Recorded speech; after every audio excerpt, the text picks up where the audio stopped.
El milagro de los pajaritos de barro. ¿Qué hacía Jesús cuando era un niño?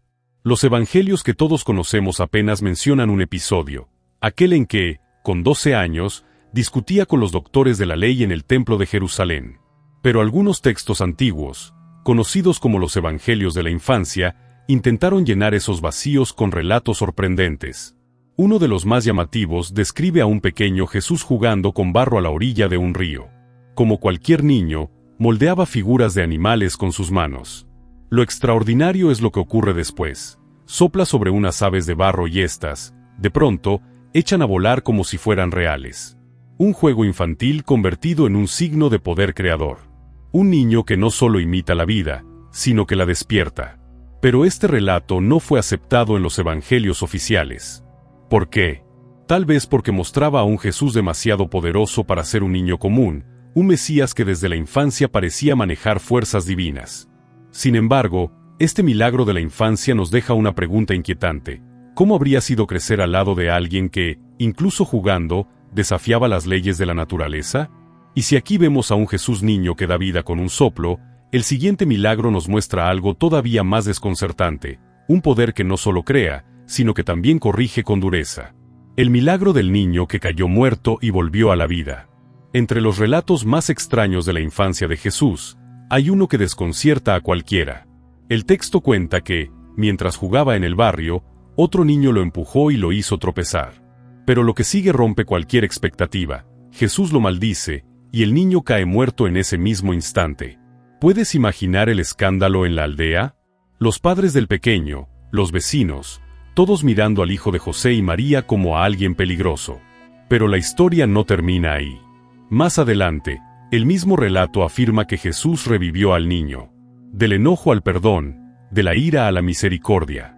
Como si el texto quisiera mostrar que incluso en su infancia había una tensión entre el poder y el amor, entre la justicia y la compasión.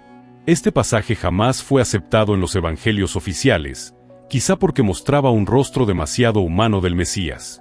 Era un Jesús incómodo, que no encajaba con la imagen que la Iglesia buscaba transmitir al mundo. Pero al leerlo, surge una pregunta inevitable. ¿Qué significa que incluso los relatos apócrifos presenten a Jesús como alguien que, desde niño, transformaba el límite entre la vida y la muerte? ¿Y si aquí lo vemos corrigiendo un error con un acto de resurrección? El siguiente milagro que exploraremos nos mostrará el comienzo de su vida pública, no ya como un niño, sino como un hombre que transforma lo cotidiano en un signo de gracia. El agua convertida en vino en Caná. Entre los milagros de Jesús, este es considerado el primero en los evangelios oficiales. Y, sin embargo, es uno de los más extraños. No ocurre en una sinagoga, ni en un momento solemne, sino en una boda. En plena celebración, el vino se acabó.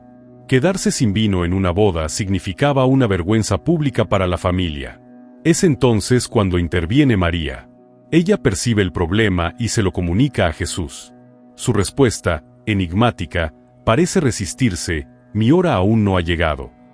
Pero pide que llenen de agua unas tinajas destinadas a la purificación. El agua se convierte en vino, y no en cualquier vino, sino en el mejor de todos. ¿Por qué este como primer milagro? No hay enfermos ni muertos, solo una familia a punto de quedar en ridículo. Y, sin embargo, ahí se revela el corazón del reino. Jesús se interesa incluso por aquello que parece pequeño. El agua de las tinajas, asociada a la ley y la purificación, se transforma en vino, símbolo de la abundancia y de la fiesta del reino. La pregunta es inevitable: ¿qué significa que la vida pública de Jesús comience en un banquete y no en un templo? Y si aquí vemos a Jesús transformar lo cotidiano en un signo de abundancia, el siguiente milagro nos llevará de la alegría de un banquete al cansancio de un trabajo nocturno, donde lo imposible se convierte en sobreabundancia. La pesca milagrosa. Después de una noche de trabajo, Pedro y sus compañeros vuelven con las redes vacías. No hay nada más frustrante que esforzarse en lo que dominas, y aún así terminar con las manos vacías. Jesús se acerca y pide algo que suena ilógico: volver a lanzar las redes, pero esta vez en su palabra. Pedro duda, pero obedece: en tu palabra, echaré las redes. Una cantidad de peces tan grande que las barcas casi se hunden. Pero lo más importante no es la abundancia, sino el reconocimiento que nace en Pedro: apártate de mí, Señor, porque soy un pecador. Mostró que Jesús no estaba limitado por la experiencia humana ni por las probabilidades. El milagro termina con una llamada: desde ahora serás pescador de hombres. La pregunta que surge es clara: ¿qué ocurre cuando dejamos que la palabra de Jesús nos saque de la lógica de lo imposible y nos lleve a lo profundo? Y si aquí lo vemos llenar redes vacías en medio del cansancio, el siguiente milagro nos llevará a un lugar inesperado: una casa abarrotada, un techo abierto y un hombre inmóvil que vuelve a caminar. El paralítico bajado por el techo. En una casa abarrotada de gente, Jesús enseñaba. Afuera, 4 hombres sostenían una camilla donde yacía su amigo paralítico. No había espacio, no había turno, no había acceso. Suben al techo, quitan parte de las tejas y descienden la camilla justo frente a Jesús. En lugar de pronunciar primero levántate, dice: tus pecados te son perdonados. Los líderes se escandalizan. Para demostrar su autoridad, Jesús une lo invisible con lo visible. Para que sepan que el Hijo del Hombre tiene autoridad, a ti te digo: levántate, toma tu camilla y vete a tu casa. El hombre salió cargando aquello que antes lo cargaba. Este milagro enseña que la fe no siempre espera turno. A veces rompe techos, crea caminos donde no los hay, y abre espacio en medio de la multitud. Aquí surge la pregunta: ¿cuántas veces nos quedamos esperando a que la puerta se abra sola, cuando quizá lo que se necesita es una fe capaz de abrir un techo? Y justo aquí quiero detenerme un momento para recordarte algo. Si te gusta este video, suscríbete ahora mismo. Así no te pierdes lo que viene, porque lo que falta por descubrir en los milagros de Jesús es todavía más impactante. La hija de Jairo. Jairo, jefe de la sinagoga, llega como un padre desesperado. Su hija de 12 años agoniza, y cae a los pies de Jesús suplicando ayuda. Jesús accede a ir, pero en el camino lo interrumpe la mujer con flujo de sangre. Mientras tanto llega la peor noticia: tu hija ha muerto. No molestes más al maestro. Imagina ese instante, el rostro de Jairo hundiéndose, la gente resignada. Pero Jesús lo mira y le dice: no temas, solo cree, y serás salva. En la casa, los lamentos llenan el aire. Jesús pide silencio: no está muerta, sino dormida. Se burlan de él. Entonces entra con los padres y 3 discípulos, toma la mano de la niña y dice: Talita cum, que significa: niña, levántate. La niña se incorpora al instante. Jesús ordena: denle de comer. Porque la fe no solo devuelve la vida, también devuelve al hogar. Este milagro mostró poder sobre la enfermedad y la muerte. Y lo hizo en la intimidad de una familia, devolviendo esperanza donde ya no quedaba nada. La pregunta es: ¿qué significa creer cuando todo parece terminado? Y si aquí vemos a Jesús despertar a una niña con ternura, el siguiente milagro nos llevará a un campo donde miles de personas hambrientas reciben alimento con lo que parecía insuficiente. La multiplicación de los panes y los peces. El día caía y miles de personas seguían a Jesús en un lugar apartado. Cansadas y hambrientas, los discípulos dicen: despídelos, que vayan a comprar comida. La lógica era clara: demasiada gente y pocos recursos. Jesús responde con algo desconcertante: denles ustedes de comer. Ellos solo tenían 5 panes y 2 peces. Muy poco para tantos. Jesús toma lo poco, levanta la mirada, da gracias, parte el pan y lo entrega a los discípulos.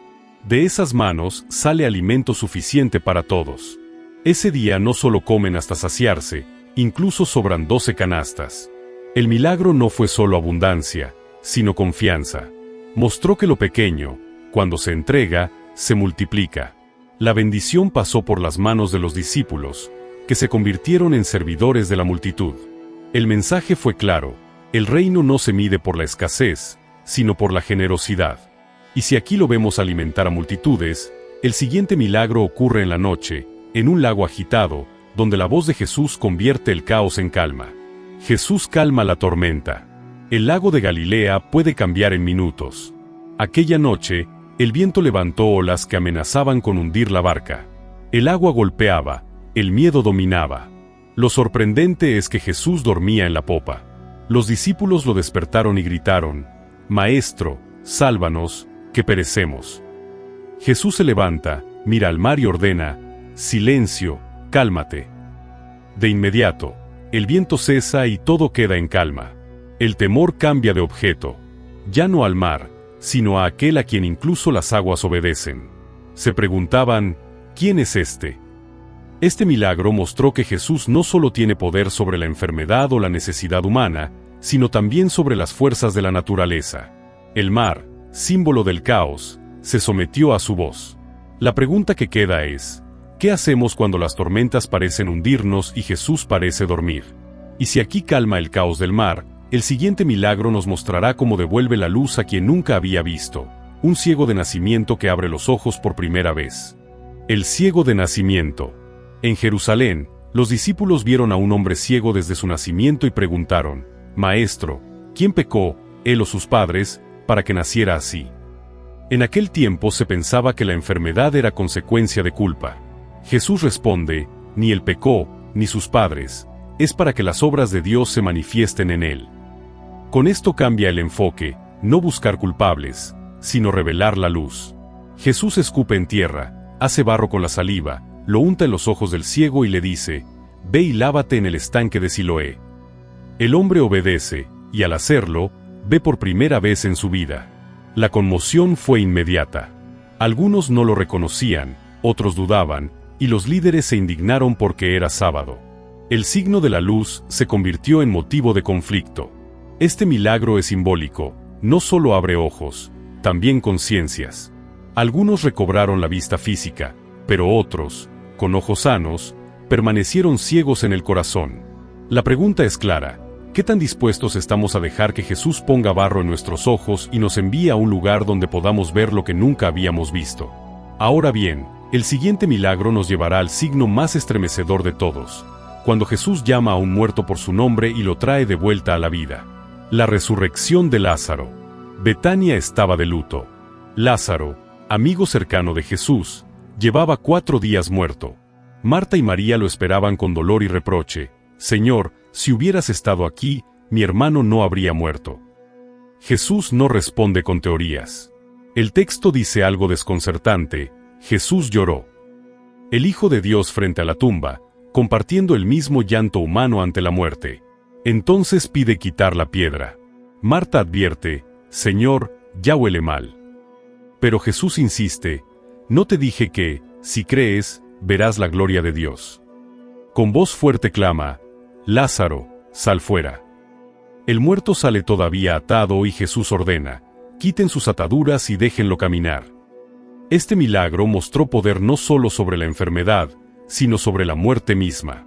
Ocurrió en público, delante de muchos, y fue la señal definitiva que llevó a los líderes a decidir su arresto.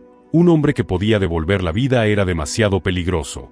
Y si aquí vemos vida en medio de la muerte, el siguiente milagro ocurre en el momento más inesperado, durante su arresto, cuando la violencia estalla y Jesús responde con compasión. La curación del siervo Malco en Getsemaní. La noche en Getsemaní estaba cargada de tensión. Guardias rodearon a Jesús para arrestarlo. Pedro, dominado por el impulso, desenvainó su espada y cortó la oreja de Malco, siervo del sumo sacerdote. El caos parecía inevitable: gritos, violencia, confusión. Pero Jesús hace lo inesperado. En vez de animar a luchar, ordena, «Guarda tu espada». Luego toca la herida del siervo y lo sana. El contraste es impactante. El arrestado muestra compasión al que venía a prenderlo. El enemigo recibe misericordia del mismo a quien entregaba. Este gesto desconcierta porque rompe la lógica de la violencia. Jesús no se defiende con armas, sino con amor. El milagro enseña que, incluso en la traición, Jesús fue coherente con su mensaje. Su autoridad no se basa en espadas, sino en sanar. Incluso un enemigo puede experimentar su toque restaurador. La pregunta es clara: ¿qué hacemos cuando la injusticia nos hiere? ¿Respondemos con espada o seguimos el ejemplo de Jesús? Y si aquí vemos compasión en medio de la traición, el siguiente milagro será el centro de la fe cristiana, la resurrección de Jesús, que transforma para siempre la historia.